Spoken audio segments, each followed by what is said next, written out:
একটা 16 বছরের ছেলে তার মাকে জিজ্ঞাসা করতেছিল যে মা আমার যখন 18 বছর হইব তখন তুমি আমারে কি গিফট দিবা। তখন তার মা মিষ্টি কণ্ঠে বলতেছিল, বাবা তোমার যখন 18 বছর বয়স হইব তখন তুমি চাই আলমারি খুইলো, ওইখানে তোমার গিফট রাখা থাকবো।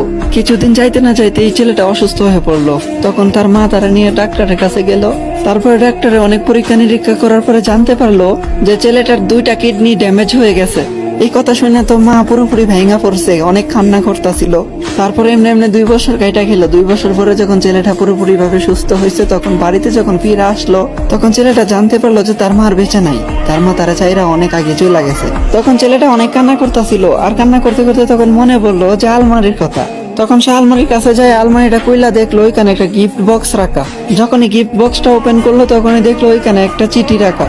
আর এই চিঠিতে লেখা ছিল, এ আমার কলিজার টুকরা, আরে ওই আমার কলিজার টুকরা, তুমি যখন অসুস্থ হয়েছিলা তখন আমি তোমার ডাক্তারের কাছে নিয়ে গেছিলাম। তখন ডাক্তারে বলতেছিল যে তোমার নাকি 2টা কিডনি ড্যামেজ হয়ে গেছিল, তুমি নাকি আর বেশি দিন দুনিয়ার আলো দেখতে পারবা না। তখন আমি এই সিদ্ধান্তটা নিছি যে আমার 2টা কিডনি আমি তোমার দিয়ে দিমু। হাই, এখন ভাবা যায় মা তো মাই হয়, তাই না?